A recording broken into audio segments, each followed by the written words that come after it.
Today on the Broadway Shuffle, is Texas Tech the Big 12 favorite in 2025? And what is left in the portal for the Red Raiders? That and much more next on the Broadway Shuffle.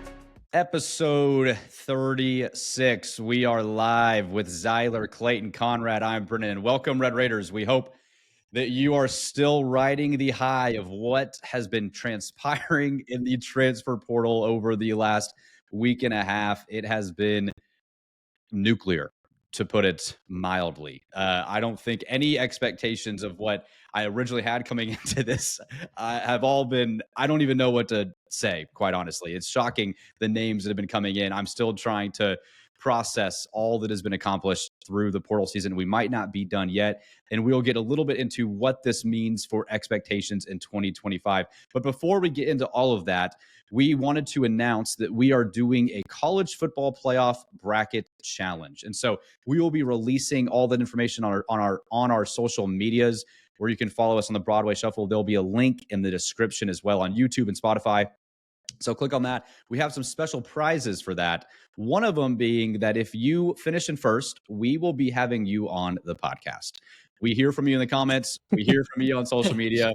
We hear from you even on Red Raider Sports sometimes. Some good, most good, some bad. And we want to hear from you on the show. And so we cannot wait to see who wins. You'll have a 10-minute interview with us. You can talk about how smart you are for winning the bracket challenge. You can say whatever you want. We'll post it, and we'll be happy to hear from you. We can't wait. So we'll have all that information in our links and in the descriptions as well to the College Football Playoff Bracket Challenge. Submit your bracket. Games start this weekend, so be ready for that.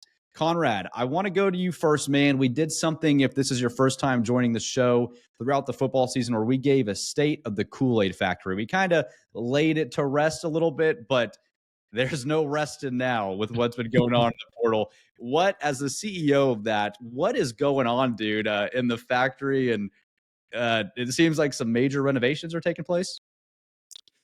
Yeah, well, as our loyal listeners know, something that we started a long time ago, meaning in August, is the Kool-Aid Factory, something we've taken ownership of here at the Broadway Shuffle. And I serve as your CEO, Brennan as another position, Clayton as another position, and Zyler as the chief financial officer. He makes sure the thing is staying above board and that we're managing our finances correctly. But we've taken a few weeks off because the season ended, or so we thought, before the bowl game. And so during that time, we've seen a lot of movement within Texas Tech. We've seen a former highly rated recruit that didn't really contribute a lot to you leave. We've seen some other guys leave. We've seen a lot of guys come in. And so because of all the movement that we've seen in Texas Tech football in the program, 2 new coordinators as well, we've embarked on some major renovations because the Kool-Aid Factory hit an all-time high this season, for us at least, and it's going to hit another all-time high in 2025. So we are redoing the floors, we're redoing the outside, we're renovating. It was just built so we don't feel the need to totally demolish it and build a new one. After we win the Big 12 championship next year, we may have to do that just to take it to a whole different level. But for now, we're redoing different things. We're restructuring some of the leadership positions, maybe bringing some new people on, doing a lot of different things that you're going to have to stay tuned to the Broadway Shuffle for. So, and if you need to do that, you need to subscribe. So like this video, subscribe to the channel, follow us on Apple, Spotify, and leave a 5-star review as well. So if you need to stay up to date with the Kool-Aid Factory, that's where you do it: YouTube, Apple, and Spotify. Brennan, do you have any thoughts on maybe anything you'd like to see in this new iteration of the Kool-Aid Factory? I think just a Big 12 championship, man. I mean, honestly, I don't know. That's what I think I hope it produces. That's a goal of the factory. I mean, we had some unique flavors and stuff and some pretty icky ones as well this year. But I think the 2025 version, it's like the Dogecoin, during COVID. It kind of had its rise and then it quickly crashed. But apparently Doge is coming back in 2025. So maybe not in the version of a coin, but nonetheless, it'll be here. So I'm excited to see where the factory heads off to. Clayton, I was left pretty speechless, dude. I mean, even at the start of the episode, like trying to just process all these names that we're seeing come in, who's already committed, what's left. I mean, I don't really know what my expectations were. We heard Joey say, we want to take a couple D tackles, a kicker, a quarterback, a receiver. He kind of has wish list. I don't know if I was expecting what has taken place so far. Can you kind of put into your words and what are you thinking and feeling? I mean, surely this was not what a fan base thought would happen. How successful you've been this early on. For sure, yeah. I mean, I feel like Joey said he was going to take like 10 to 12 players from the portal, and right now, I don't know, I've kind of lost count, but I think it's like 13 to 14 already with a couple others rumored. So I don't think anyone expected this.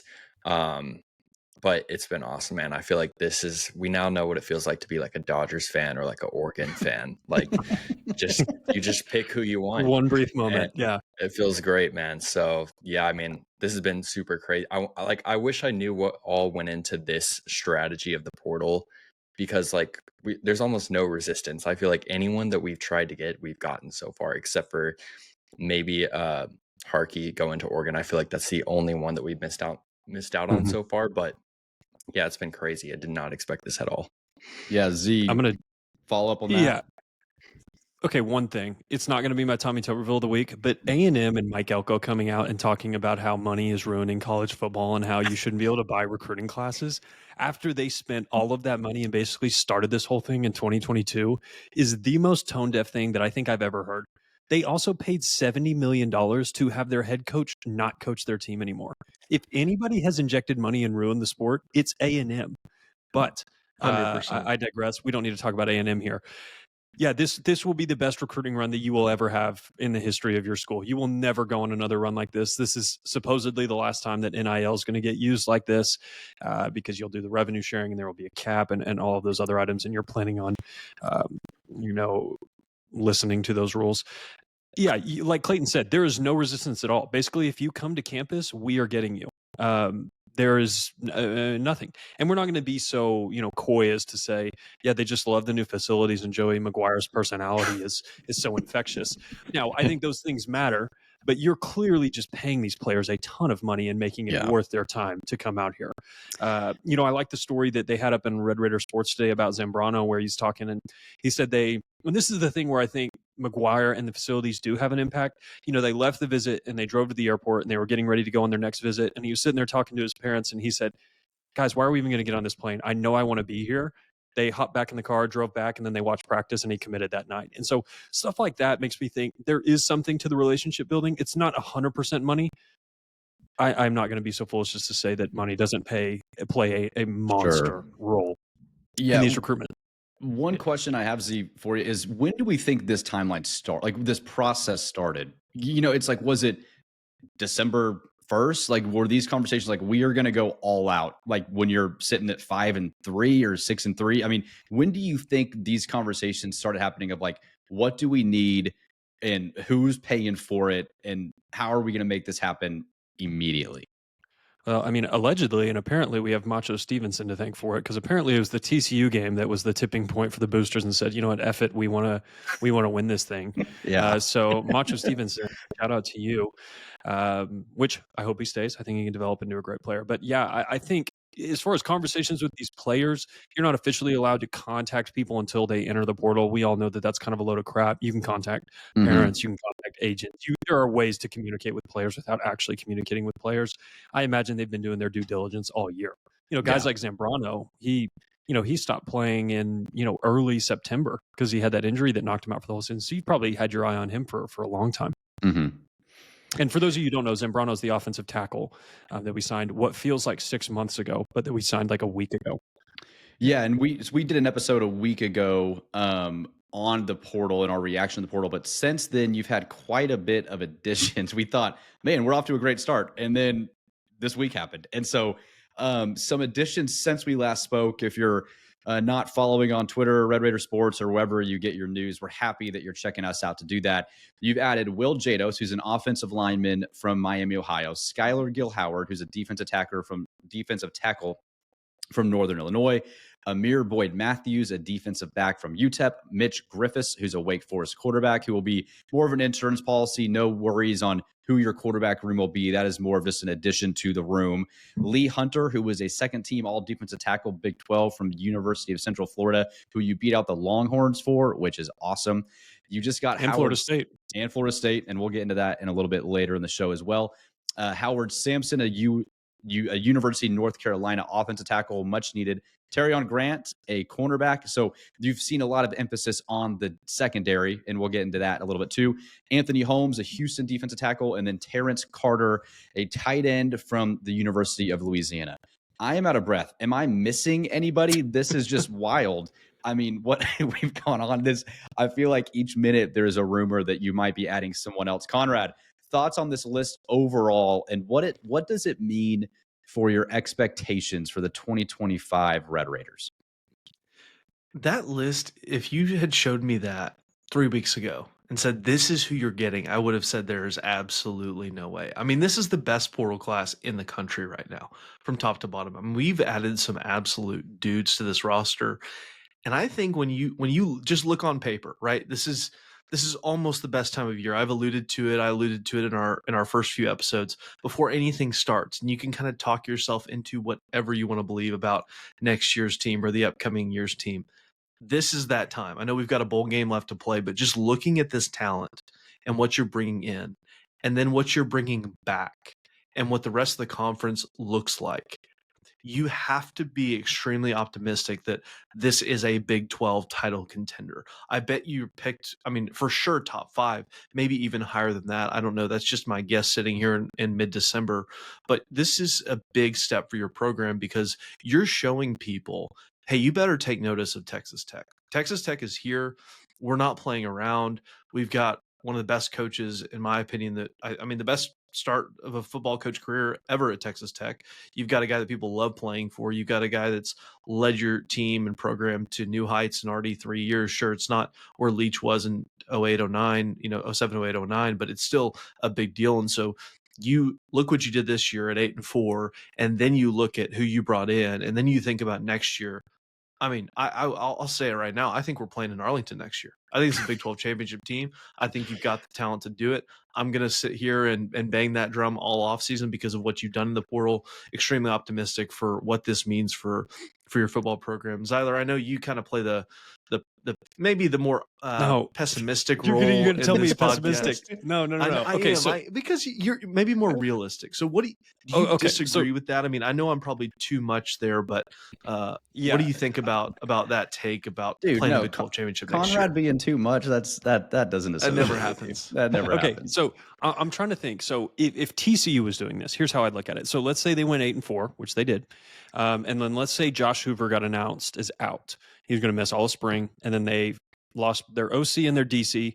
And then they're going to sign the number 1 transfer portal class. You know, what I would be looking at is like, okay, that's a ton of new players to fit in on a roster. Are there going to be roster chemistry issues? You know, you're portaling in a brand new offensive line that typically does not work, or at least not as well as you want it to work. Mm-hmm. You're bringing in 2 new coordinators. You have no idea if they're going to be good with Joey and with this roster. Your quarterback, or your alleged starting quarterback right now, is going to be missing all of spring with the new install. You have got a redshirt freshman. What will be a redshirt freshman quarterback will be the only scholarship guy that you have outside of Mitch Griffiths. You've got your best tight ends leaving, one of the best running backs in school history, which, shout out if you're listening to this, he'll be on the show. We'll be releasing that Monday morning. Taj Brooks came on.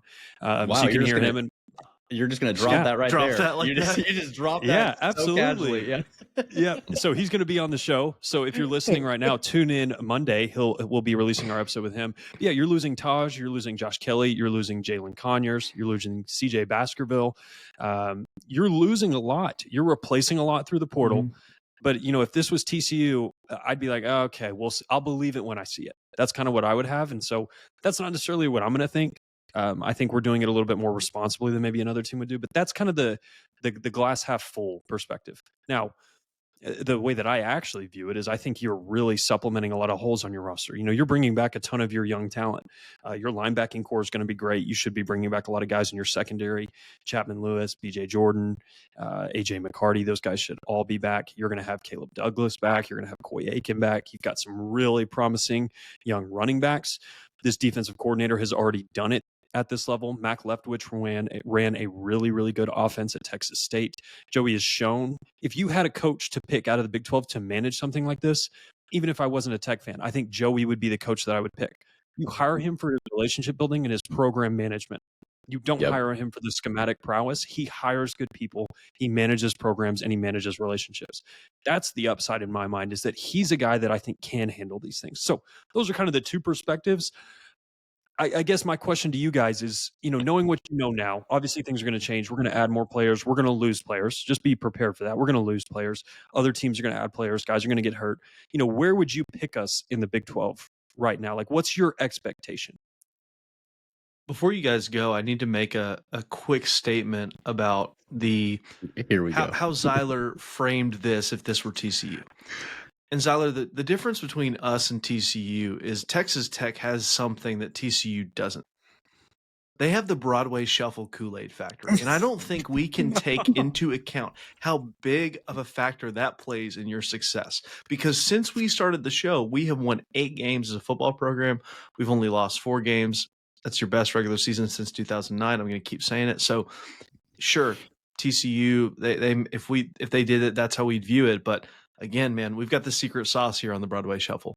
I wasn't really sure where he was going with that. I was not sure where that was going. I had no clue where that was going. But he makes a valid point. I will say he makes a valid point. Yep. Okay, so say your question again, and Clay, we'll go to you.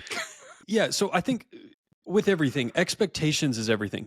Like Arizona State, clearly, like, this was an insane season for them because our expectations were like, man, can we somehow make a bowl game? BYU missed the Big 12 championship. They're clearly happy with that season. Kansas State had the same record as us. They're clearly disappointed. I think we're pretty okay with the season that we had. So expectations frame your season. And so I'll be interested to hear right now. I know obviously things are going to change. What your expectation is for our team next year. Is it Big 12 champion, like getting to the game or bust? Something that you've literally never done? Clay? In my opinion, yes. And I mean, that's crazy because of what you just said. We've never been there. But I was trying to think of like the teams who did this last offseason, like just tried to buy an insane roster. And the only two, I could be missing some, but the only two that I feel like it didn't work for were Florida State, which was obviously a disaster, and Louisville, which had a decent season, but it definitely was not to what they wanted. Yeah, but like you think of like Oregon, SMU, Indiana kind of did this. Colorado, they missed the title game, but I would say they had a good season. Like all the teams who went all in on the portal last year, Arizona State, Ole Miss, yes, I forgot about them too. Which I think they had their team was good. They lost some close games. Yeah, but I mean, I think when this goes well, it's going to go really well. But if it goes badly, it's going to go like really badly. Like, so I think that's where it's good that we have Barron. Like, you keep at least the most important position. You have continuity there going from last year to this year. Yeah. If you were portaling a quarterback, I feel way worse about it. Yeah. Same.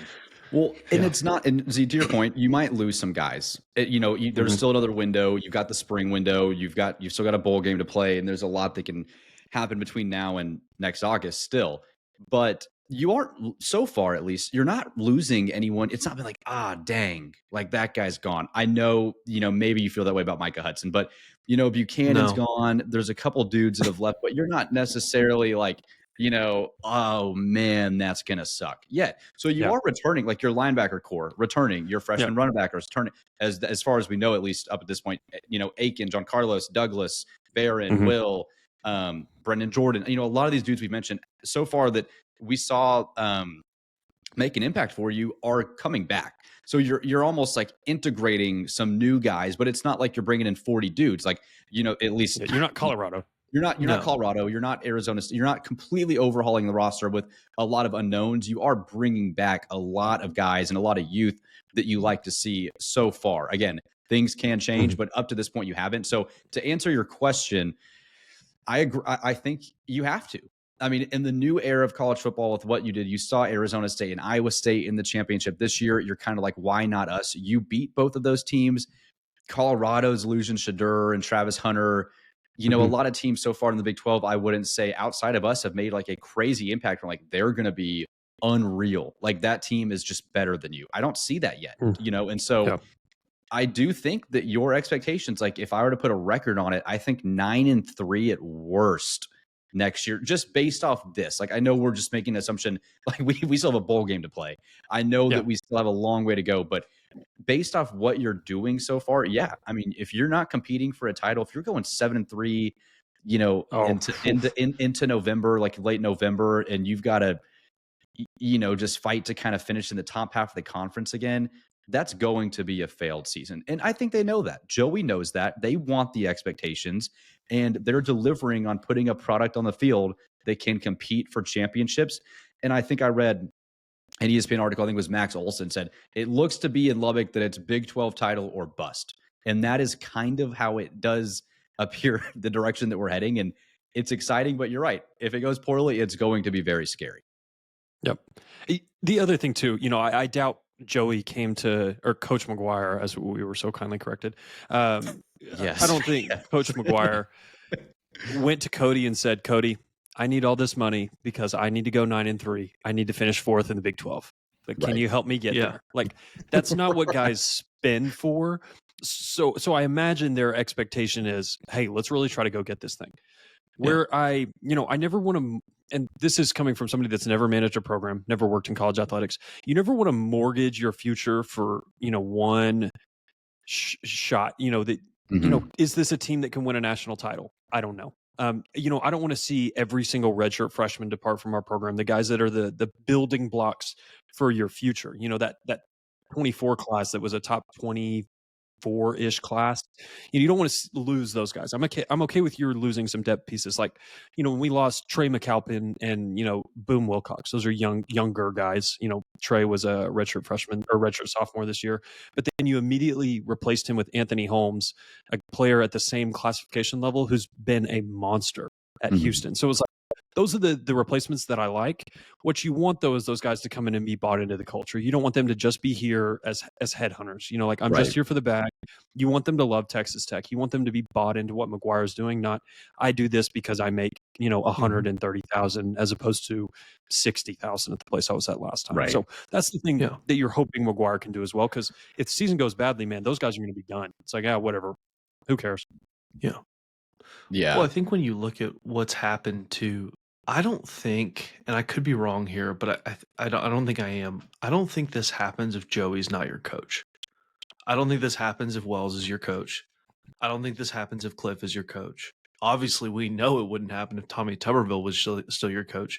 But Joey plays a big part in this. I mean, he wants, even they said all year, and if you listen to our last episode with Jacob Rodriguez, I was talking about, it was a great year, 8-4, because as fans, I'm not going to be mad at 8 wins at all. You give me that before the season, I take it. But even Jacob was saying, no, it's not about 8 wins. It's about Big 12 titles. And so I think you're seeing the investment and the buy-in from not only the players, and it all starts with Joey, right? He's the leader. He's the one who, or Coach McGuire, however you want to say it. We're going to call him Joey because that's just easier. But if it starts with Joey and it trickles down to the players, and then you see maybe even more so a buy-in from the donors. And, we've heard it from different places that even as this has gone on, more money has just been infused into this and what's going on here. And so it's just interesting looking at all of that when you put all of this into the pot and you've got the leader that you've got the quarterback that you've got the returning players that you've got. How could you pick us to finish anything less than first? If we don't finish there, that's not okay because of what you're doing, but it should be the expectation because of who you have, who you're bringing in, and who the magician is that's going to make this potion work. So you have to pick us to finish first. I would think because you already won 8 games this year and you still had a terrible defense. That was my question. No way we get picked first. Yeah, Clay, what do you think the national media first? Okay, you can. Oh, you can. Okay. Clay, no, I am. I mean, I have to, but I believe that. Yeah. No. Look at the smile on his face. Clay, do you think the national media will pick us? Do you think they'll follow Conrad's suit, or where do you think we'd be slotted?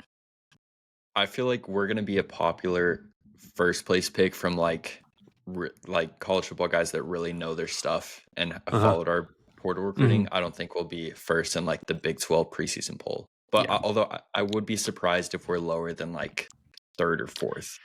Yeah. Sure. Do you think that Kansas with Jalen Daniels will be ahead of us? Dude, on the Big 12 preseason poll, they might. Because they also have a good portal class right now. And they're bringing back Jalen Daniels. That's got to just But they lose Devin Neal. Yeah. Yeah. We get to see Jalen Daniels. You need to wash your mouth out. Jalen. Oh yeah, they'll be coming to Lubbock next year. Yeah. Should we go to that game? One thing that does work against you, you get 5 away games in the Big 12 this year instead of 5 home games. So, that's not the end all be all. And Joey did well. Coach McGuire did well on the road this year. But that's tough. You go on the road to Utah. You go on the road to Manhattan, which you haven't won at in what feels like Forever. a million years. Yeah. You go on the road to West Virginia. You go on the road to Houston. You go on the road. I can't remember. You go on the road to Arizona State, the Big 12 champion. Like, you have some tough games loaded up on the docket. Anyway, sorry, didn't mean to steal your question. Clayton, where do you think we land in the preseason poll? If I was just guessing right now, I'll say third.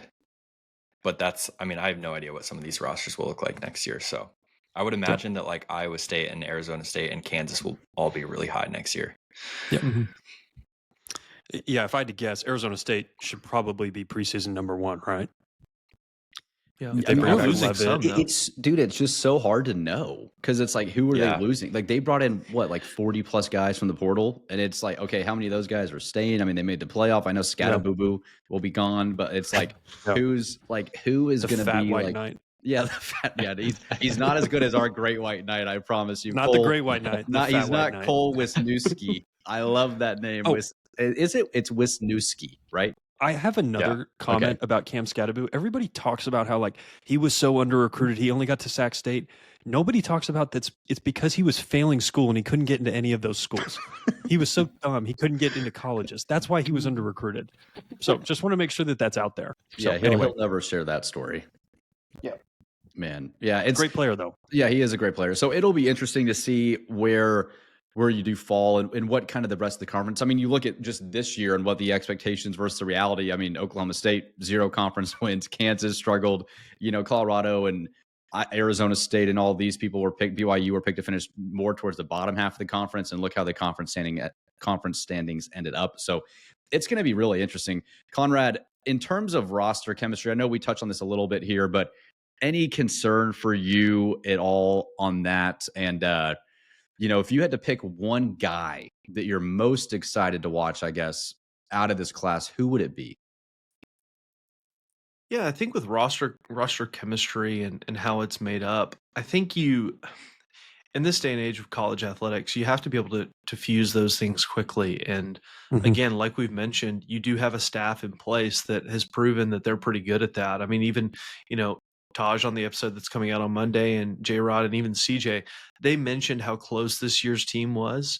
And not to compare it to this year's team already, but to think about the camaraderie. You do have a lot of the guys coming back that understand what good team chemistry looks like because they had it this year. You've got a leader in Jacob Rodriguez. You've got your Baron Morton, your starting quarterback. You've got some other guys that were younger on the team. So I'm not really concerned about that. I think what I'll be interested to see is, do these guys who are coming in, the Will Jados, the Lee Hunters, the Howard Sampson, the Terrence Carter, do those guys buy into Texas Tech? Because what you saw with, let's just give an example, Jalen Conyers, obviously he's a unique guy, always wanting to have come here, but he bought into Texas Tech. Josh Kelly, he was recruited to come here. He came here. He bought into Texas Tech, and you could tell with those guys. And so with all these guys coming in, they just have to realize when you come to a place like this with the kind of everybody against the world, us against the world kind of mentality that we have, and rightfully so, you've got to buy in to be loved here. And that's one reason why Taj was so loved, why Mahomes was so loved, why all these guys who have gone on to bigger and better things and left here with, our love and support. That's why they are supported, because they bought into who we are. In terms of who I'm most excited to see, it's got to be Lee Hunter, the UCF transfer who was at Auburn before that. I love big humans, and the fact that he's going to be in the middle of your defensive line, absolutely wrecking things for the other team, something that, just being totally honest, we did not see much of this year, unfortunately. Is just going to be a beautiful thing to watch. It may not be beautiful from an aesthetic standpoint, but it will be beautiful on the stat sheet, and it'll be beautiful seeing Lee just absolutely demolish some of these other running backs. So that's my answer. It'd have to be Lee Hunter. Clayton, who are you most excited to see of these transfers now that we've got maybe more of a full list? Yeah, I think honestly my favorite ad so far has been Terrence Carter. I think the 2 tight end sets with him and John Carlos Miller next year are going to be insane. That's got to be the most athletic tight end duo in the conference. He's a great pass catcher. I don't know how great of a blocker he is. I'm sure he's good enough blocker to be ranked where he is in the portal rankings, but he's definitely one of my favorites. I think honestly one of the most important was Reggie Virgil, just because Yeah. our wide receiver room is thinner than you would probably think it is, with Kelly and Hudson leaving. So I think he has to play a big role next year if our offense is going to be as good as we want it to be. Yeah, Z, I feel like I know your answer. I mean, maybe I'm totally off here, but where does Cole Wisniewski rank? I mean, you've given him the name the Great White Knight. It's the best name in college football. If you haven't heard it here, if you haven't heard it yet, that's what we're naming him. If that's is he at the top of your list, or you got someone else? Man, it's hard. You just forget about all those guys like Zambrano and Wisniewski and even Pollock. Like Pollock was a guy, Bryce Pollock, the kid from Mississippi State, was dominating in the SEC. I think he was like the 7th highest rated cornerback as a true sophomore. So he's coming in and he's got 2 years left for you. You know, you're hoping that he balls out and goes to the NFL, and you're like, oh, perfect. Look, we developed Pollock. But yeah, for me, it's got to go need. I think it's either Hunter, but man, that kid from Houston, Anthony Holmes, because you're going to get him for 2 more years. That one's really nice. Clayton's spot on, though. Our wide receiver depth chart is like surprisingly thin. You know, you're looking at Coy, CD, and Reggie probably as your starters, and then it's like Kelby Valson, TJ West, Tyson Turner, guys that have easily less than 100 yards combined in their college career. So you're actually pretty thin there. And then cornerback for me is another spot that's kind of thin. You had Mohorn, and then you had, Macho Stevens, Jalen Peoples, and a lot of those guys that you recruited at cornerback spun to safety. So Pollock, I think, is a big help for you there. And then Terrion Grant is that kid with a ton of upside, but just hasn't really done a lot. But at the end of the day, I think I'm still going Lee Hunter. He's been dominant at this level. He's proved it at this level. He'll be preseason first team All Big 12, probably him and Dante Corleone at the defensive tackle spot. So that's probably who I'd go with right now.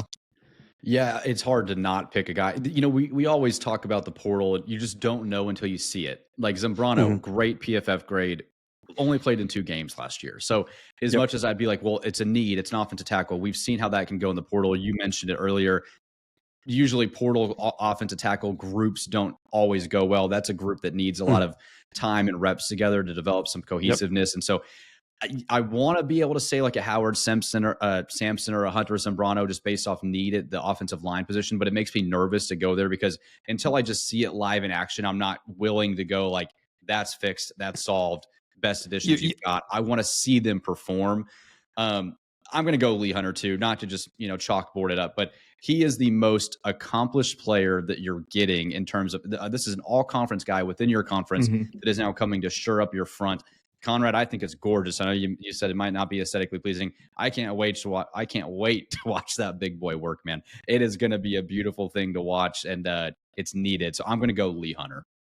Yeah, and I think it may be more aesthetically pleasing than maybe I let on. I mean, Lee may be a guy that one day is in the Sports Illustrated body issue. You never know what'll happen there. So you don't know. I mean, Lee's a player. He's going to play on Sundays, and yeah, I'm excited to see him play. I think all of Red Raider Nation is. But I want to kind of take us in a different direction because we've talked a lot about the portal. As we should, because of all the players you're adding, you're having a tremendous time. But I want to take us to a segment that is Brennan's favorite segment because it's something we talk about on every episode, and it is the man of the hour, the talk of the town, Mr. Will Hammond. Did you guys see his interview that he did with Caleb Rogers that was posted earlier this week? What are your thoughts on it if you did see it? Brennan, I'll go to you first because I know you watched every second. I think you said you watched it 3 or 4 times. I don't know what that was like or why you needed to do that. But what are your thoughts on Will's interview with Caleb Rogers that he did? I don't know if I said 3 to 4 times. I think it was more like 7 to 10. But it was on loop last night. Actually, dude, I remember specifically, I'll say this, when he came in at that UNT game, I remember us texting, like he made that throw and Zyler, I think it might've been you or we all were just like, wow. Like that was a rock. The one to Conyers, the one to Conyers. Yeah. The play that was kind of in the tweet that got released and, in the interview and him walking through just how he looked off and was it, where Conyers was going to be and all that. And I mean, dude, I'm not here to create any sort of controversy. I mean, just for the pure truth, for an 18-year-old kid to be that disciplined, to be that knowledgeable is unique. It is the hardest position in the world to play in pro sports. You see it in the NFL. There's only a handful of guys that are even good in the pros. Not all, like, this is why they're drafted so high. And so to have a guy that is in your program at 18 years old that is able to read defenses like that, commit to just, we've heard it from Taj. You'll hear it again on Monday. I can't believe we dropped that already, but here, get ready for that, on Monday. But you've heard it from CJ, you've heard it from Jacob. Like, the dude is a professional. He is in the building. He is doing ice baths. He is a football player, and that's it. And so I think it's just exciting to see. And they are all extremely confident that he's going to ball out in the bowl game. And they can't wait. And so I'm not here to mention who your starting quarterback will be in 2025. I'm not trying to create any sort of controversy. I'm just saying that seeing Will be able to talk like that, hearing how he is in the facility, is great for your program. Whether he is starting in 2025 or 2026, it doesn't matter. Just for a guy like that to be on your roster, for other players to see the work he puts in, very exciting for Texas Tech. And I'll leave it at that. I'm not going to get into all the other stuff I know Conrad's trying to get me into to create some sort of controversy so I can get roasted online. So, Clayton, thoughts on that? Yeah, I mean, I actually didn't get to watch the entire interview yet, so I'll take your word for it on on how cool and awesome he sounded in the interview. But no, I mean, I'm excited to see Will play for a full game, like be the starter. He gets the reps for a full month or whatever it is. And I'm really confident in our QB situation next year, no matter if it's Barron or Hammond. One note, I will say, this is kind of on this conversation, but coaching staff did a really nice job adding Mitch Griffiths, that kid from Wake Forest, to come in and be an arm for you in the spring, but also identifying a local kid that was coming to town. Holden, his name escapes me. Holden Phillips. They're a really fun Texas Tech family. He's going to get to come in and he'll be, probably the number 2 or the number 3 immediately as a true freshman. Like, that's a really neat opportunity for him. And I've actually seen him play. We go to the friendship games pretty frequently, and he's actually pretty fun. Like, he's a cool little player, 6'1", got a good arm. Anyway, but with the quarterback thing, the only thing that I will say is, I can say this without a shadow of a doubt, like, Will Hammond is going to push Barron to be better, and he is going to push him extremely hard. I mean, if you're up there every day, 5:30 to 5:30, grinding, that is just naturally going to, Barron's going to get pushed, or he's going to get pushed out of the way. And so I think it's a good thing for your program. It's going to be great for your quarterback room. You've got to love that. If you're Leftwich, man, like, that guy's probably, maybe beating you to the facility every single day. All of us were in college, and I was often up at 4:30 in the morning, but usually I was going to bed around that time, not waking up. So Will Hammond being committed and grinding like that, man, I wish I would have been that committed as an 18-year-old. So it'll be fun to see him in the game. We'll see what happens. Z, I recall you going on runs down 19th Street at University at 4:30 in the morning, being up early and Adam and ready to go. About the weather. It's something about the weather at around 4:30 a.m. Like, you're done talking with your friends. You're done. Yeah, you just go down, go for a little run. Yeah. Conrad. Yeah, the interview was cool. I mean, just seeing him, I think that was the first interview that we maybe seen of him. I don't know if he talked to the media after TCU. I'd probably assume not, but yeah, it was really cool to get to know him a little bit. I mean, he was very comfortable. Obviously, being 18 years old and being in front of a room like that, people are just asking you questions. That, to handle it the way he did, and if you haven't watched the interview, go do that on Texas Tech Athletics YouTube channel. It was just really interesting to see that, because it seemed like he had been doing it for, it seemed like he was a 5th-year senior like Taj. I mean, it just seemed like he was born to do this. And obviously, being at the facility for that many hours a day. I mean, and the thing is, he's not just there to be there. I think he's there with a plan. I remember reading an article about him. Like, he plans out his days. He knows what he's doing when. And again, that's something that, 25, 26, 27, and like, that's what adults do. But to be 18 and to do that and to be that disciplined, I mean, I can't even imagine the dividends that's going to play for you, because it would be one thing if he was doing that, but he wasn't any good, right? Like, if he didn't show it in a game, if he didn't show it in practice, but he's shown it in a game, albeit we'd like more, he's going to get a chance to do that against Arkansas, but he's shown it in practice. He threw 25 touchdowns and 4 picks in spring this year as a, early enrollee. I mean, that's insane. And so looking at those things and then pairing that with the maturity that you're already seeing, you've got a dude. You've got a guy who's absolutely legit, and I hope he goes and absolutely kills it in the bowl game. I hope he absolutely kills it in spring. I expect him to do that exactly. But I will say, as I've been accused of, I'm not dating Baron Morton, but I do believe in Baron Morton, and I do think Baron Morton is going to be your starting quarterback. And in 2026, I think you're going to see Will Hammond win the Heisman Trophy. So you heard it here first. That is the rumor going around the YouTube comments, is that Conrad is dating Baron Morton. So I can't. I wish I could. I can't confirm that, honestly. I wish I could for you guys. But Baron, if you are listening, we'd love to have you on the show if you ever have a second. Okay. I'd love to take you out to dinner sometime. I'd love to take you to dinner, Baron. That's not. Baron, I mean, we're not dating if you want to. Baron, we're not dating, but if you are listening, Clayton, thoughts on Clayton, thoughts on that as we'll transition out of this. Any final thoughts on Will Hammond? Dude, I'm just excited to see him as like a full-time starter, whether that's next year or the year after. I don't know if I'm expecting Heisman in his first year as a starter, but I'd love to see. That comes from the Kool-Aid factory. Okay, perfect. I think he's going to have an incredible college career, and I think he'll be playing on Sundays eventually. So yeah, man, it'll be fun. We like to mess around here on the show, but it is fun to talk about. So one thing we like to do on the show too, as we transition, is oh wait, we're going to playoff first. Let's go playoff first before we get to Tommy. I forgot. Okay, college football playoff starts this weekend. What is the game that we're most excited to watch? And who would you like to see? Z, I'll go to you first. Who would you like to see fall more than anyone? I mean, I guess there's an easy answer, but maybe outside of Texas, is there anyone else you'd like to see go down? Dude, it's so hard because Dabo Swinney, after all of the crap he's taken this year, to go into Austin and knock off UT would be so funny. Oh my gosh. Like nothing about it would not be just anything but hilarious. Ohio State losing to Tennessee, I think Ryan Day would get fired. You know, if you listen to some of the guys that are plugged in, they think he'll get fired if he loses that game. So Ryan Day, the coach that's like, what is he, like 50-something in 5 or 50-something in 6, is going to get fired for not performing well enough at his job. Like, that's just so funny to me. Not that I'm rooting for a man to lose his job. That's terrible. But for content purposes, that would be really funny. And I hope I don't regret that. You know, that could start a coaching carousel that could spin and affect you in some ways. You just never know with how that big of a job, you know, probably a top 3 job in the country. Man, the other one, Penn State losing would be pretty funny.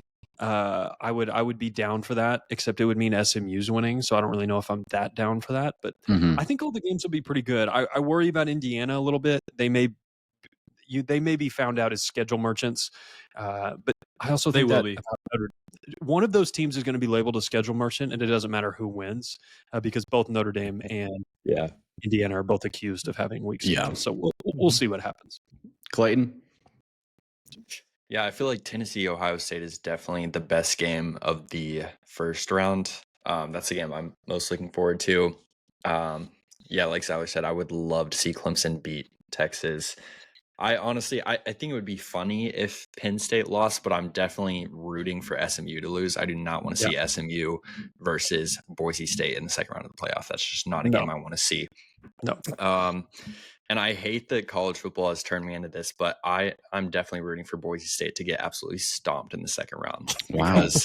Because of way that they've compared the Big 12 to the Group of 5 this year. So that's honestly probably my most hated team. Like, really? Okay. I'm praying on their downfall. They've overtaken Kansas as their most hated team. Well, if Kansas was in the playoff, if they're in the playoff, gotcha. They would reclaim their throne, but since they're not, they're not. All right, Kool-Aid boy, that leaves you. Yeah, you already know who I'm choosing. It's the University of Texas losing at home to Clemson. I think it'd be amazing if UT could take 2 losses this week. They already lost to us in the portal when we got Lee Hunter. They wanted Lee Hunter. He canceled his visit to Austin, never even made it to the 40 acres. And why would you want to go to the 40 acres when you can stay in Lubbock, Texas? That's just my opinion. But I would love to see Texas lose to Clemson. Cade Klubnik going home to Austin. He has faced off with Quinn Ewers before. before in a state title game here in the state of Texas. Westlake and South Lake Carroll. Cade Klubnik actually won that game. I think Quinn Ewers threw 2 interceptions in that game. So Austin Westlake with Todd Dodge did beat South Lake Carroll in that game, Nice. and his son Riley Dodge. So that's some high school football trivia for you high school football fans out there. So I'm going to be excited to watch that game. I think Austin's going to be. I think that stadium is going to be insane for that game. The most tough environment I've ever seen in college football that I've been in attendance for was when Texas Tech got absolutely demolished by Texas last year, and Texas is the last game in the Big 12, and that stadium was legitimately scary. We left at halftime, as we should have, because we didn't do well on that day. We weren't healthy, but that stadium was absolutely scary. So to be completely honest, I don't think Clemson has a chance. I just would love to see them somehow, some way go into DKR and beat the Longhorns, but probably not going to happen, but we'll see what happens. You never know. It's college football playoff. Random question for you. Is Quinn Ewers a Texas Longhorn next year? No, way. he's in the NFL. I don't think He's so in either. the NFL. I think he's an an Oregon Oregon Duck. I think he's in college. Ooh. I think he's in college next year for another team. Quinn Ewers, the Oklahoma State starting quarterback in 2025. Do you really think? Do you think there's a chance? 12. I think there's almost zero chance he gets drafted. His tape this same. year has been horrific. Yeah. Like he's been awful. He was much better last year. I do think he's going to Oregon based off that rumor that there's a Big Ten team that's prepared like a multi-million-dollar offer. That has to be What if it's Oregon. USC? I don't think you go Dude, to yeah, USC. what's going on at USC? Yeah, They're why losing would all you these go players. why would you go play for Lincoln Riley, dude? Dude, I think Lincoln has 1 year left. Yeah. I think he's getting fired after next year. I do too. Texas Tech OC Lincoln Riley. Come You know, on, we baby. always talk about it. What are the odds that somebody with the last name Riley coaches at Texas Tech? I think it's getting It's- more likely by Okay. It's not zero, Conrad. It's not zero. Next question. Yeah. Okay, I'll pick a game too. I won't pick Texas Clemson just because that's the easy answer. I'll say this. I'll go one team I'd like to see win. I want to see Indiana win. I want to see I would root for that. I would like to see an underdog, out of the 10, 11, 12 get a win, and I don't want it to be SMU. I'd love for it to be Clemson, but I'm going to go Indiana just based off they've been given no respect. It's an in-state, game against Notre Dame. It should be cold. I'm excited to kind of see, our boy, former Red Raider receiver Miles Price is on the Indiana Hoosiers. If you want a Red Raider plug to root for him, so I'm going to go. I'd like to see Indiana beat Notre Dame, and then I think that matchup would be Georgia next, which would be probably pretty rough for them, but I would like to see them at least get one win. So I'm going to go. I'd like to see Indiana get a dub. Who's y'all's pick to win? Stand Indiana. I'm going to go Oregon winning it all. I'm going chalk. I want to pick Oregon, but I'm scared, dude. That second round matchup of either Ohio State or Tennessee, that's going to be really tough. But dude, you look at the teams that have the buys, it's like, okay, let me pick one of those. It's guaranteed in the quarterfinals. It's like, oh, well, I'm not picking Boise State. Or I'm not Arizona picking State. Yeah. or Arizona State. It's like, am I going to take Georgia? Like, I think Georgia's probably the safest bet. Which is Georgia wild. or Texas. yeah. If I had to pick a team that I think has a decent path, it would be Texas, except they would get Oregon in the semifinals. Yeah. Or Ohio State. God, like, I I feel hope like it's not somebody on Texas. that side of the bracket. It'll be somebody on that side of the bracket. I'm gonna take Ohio State. I just think they That's a good finally put pick. it all together, and It'd be hilarious if they Their won. offensive line is so banged up. dude, I kind of want. I'll just say this. Not. I have no affiliation with Ohio State at all. Obviously, being a Red Raider and being from Texas, I mean, I don't even know what Texas and Ohio have in common. But the fact of the matter, like I know Ohio State Michigan is a huge game, and I get that it's important to win that game from either side that you're on, and I understand Ryan Day's record. But just for like the actual like mortal college football programs out there that would have a coach like Ryan Day and have a record like he does, I mean, sign me up. Like I'll lose to Texas every single year if I'm 57 and whatever. Like I don't really care. Like, that's how most people think, but not Ohio State. So I would love to see him go out there and, maybe earn some of the flowers that he should be given for being a really good coach in college football. So I think that's my reason for Ohio State. I don't know if y'all disagree with that, but I think it's kind of dumb how he's being treated, but it is what it is. It is Ohio State, Michigan. That's I guess maybe I just don't understand it. It's a fair point. The funniest outcome outside of them losing to Tennessee is them beating Tennessee and Oregon and then losing to Arizona State in the semifinals. That would be funny. Would be really funny. Z, who's your pick? That would be so funny. I think I'm going to take Oregon. I don't love Georgia. I don't like any of the quarterbacks really in this playoff. I feel like that's who I usually go for. I don't know. I don't trust Quinn. I think I'll probably take Oregon, but I don't love it. Well, we'll see what happens, and you can see what happens as well. I mentioned at the beginning of the show, but don't forget that if you want to join our college football playoff pick'em challenge, you can do that in the link below in the description. Sign up, and you have a chance to be on the show and win some fun prizes as well. So, all right, let's close the show with our Tommy Tuberville of the week. Our fans have been asking for it to come back. We gave it a little bit of a break, but it is back this week, and it's sponsored by Ocelot Capital Group. If you're interested in sponsoring a segment or even the show, we are going to drop a link to his sponsorship as well. We'd love to kind of promote some local businesses or whatever you've got going if you are listening as well, and that will also be in the description below. Okay, Tommy Tuberville of the week. Clayton, I'm going to go to you first. Who is the fraud in the sports world in your mind for the past week? Yeah, my fraud this week is Kansas State basketball. I had Coleman Hawkins a couple weeks ago, but they've just been so bad that I had to do something related to them again. So I'll just do the program as a whole. They lost to Drake last night at home. That loss alone is not enough to get you Tommy Tuberville of the week, but the fact that they're 6-4. They've lost to Liberty, Drake, LSU. I cannot remember the fourth loss that they have. They have one of the most expensive rosters in the entire country. Yeah, in the entire sport. There's allegedly been some fights in practice. They've already dismissed Achor from the team and allegedly could dismiss another player before the end of the season. And if you'll think back to this offseason, their fans were in shambles thinking that Tang was going to go to Arkansas. At this point, it would have been such a blessing. Yeah, they're probably wishing that he took that job. So, long story short, my Tommy Tuberville of the week is Kansas State basketball. Great pick. And do we play them this year? Do we get them? Yeah. We do get them? Okay. We play them on the road for sure. I don't know if they come to Lubbock. Gotcha. Conrad, who is your Tommy Tuberville of the week? Yeah, so taking us back to the transfer portal a little bit, it seems like some of the so-called blue bloods in college football think that they have a right to certain players. Fan bases are entitled. They think, oh, we're this school, we're that school. We should get player we choose. And one school that really showed that at a pretty unique level was the Florida State Seminoles out there in Tallahassee. They wanted one of the guys we got. Their message boards were saying, I can't believe Texas Tech got so-and-so. And just want to remind you guys, y'all had a pretty porous season. Just out of respect for your feelings, I won't bring up the record. But the reality of the situation is nobody wants to go to Florida State. Everybody wants to come to Texas Tech. So my Tommy Tuberville of the week for thinking that they deserve all the good players in the world when they don't deserve anything except to be at the bottom of the ACC like they were is the Florida State Seminole message boards. Nice. You paying a yearly fee to that, or how you getting that? You just finding that on Twitter? To the Florida State message boards? Yeah. Yeah, I mean, you can get information in all sorts of ways. I don't want to reveal my sources or anything like that. That's a good point. Good, fair. That's one of the perks of owning a Kool-Aid factory. You get all access. You get all access to every university. Yeah. Z, who's yours, man? Yeah, mine's similar to Conrad.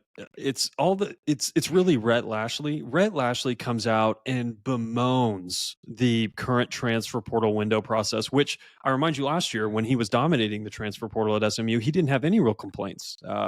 Oddly enough, that really worked out well for him last year, but all of a sudden he's in the playoff, a position that every single coach that's not in the playoff would trade him for right now. And now all of a sudden it's very unfair and he's very unhappy about the window. It is not a perfect system. I'm definitely not going to say this is completely figured out. I don't know how you're supposed to figure this out when school will start in January for these kids. You cannot just hold the window at the end of the year. That's not going to work. They're going to want to be at their new school. They're going to want to go through spring ball. His proposal was to move everything back, and we'll do spring ball in the summer, and like, it is an awful proposal. He just has sour grapes because the system now doesn't benefit him like it did last year. Rhett Lashley, you are my Tommy Tuberville of the week. I hate Rhett Lashley so much. Whenever before the ACC title game, when he was like, if we lose, we should not, like, he was going on a PR campaign. It's like, dude, just focus on winning the game, buddy. Yeah. It's so, it drives me like, and it's not perfect. I'm not here defending out the NCAA system, but like, what do you want all these teams to do that have finished their season? Just sit there and like not recruit and wait for you to finish your season so that you can all start at the same time? Like, no, that's not. And even if the portal didn't open until after the playoff, you don't think all these coaches who are out wouldn't be contacting players? Yeah. No. There's no argument on behalf of the student athlete that says, yes, you should make the players stay through the spring semester until they can transfer. There's no argument that makes sense. It's ludicrous. Yeah, it'll be interesting. When we're in the playoff next year and not doing as well in the portal, I'm not going to be not that word. I'm not going to be whining about it because I'm going to be in the playoff. Yeah, who cares? You have a chance to win a championship. Yeah, that's a great pick. I saw Kirk Signetti was doing a little bit of that too. So 2 teams in the playoff were having some of that problem. I can't stand Kirk Signetti. Yeah, interesting. You kind of look alike. You all kind of look alike though, Conrad. You kind of have the same hair. I do, honestly. You better be happy you're on the other side of the screen right now. Just say you better be happy.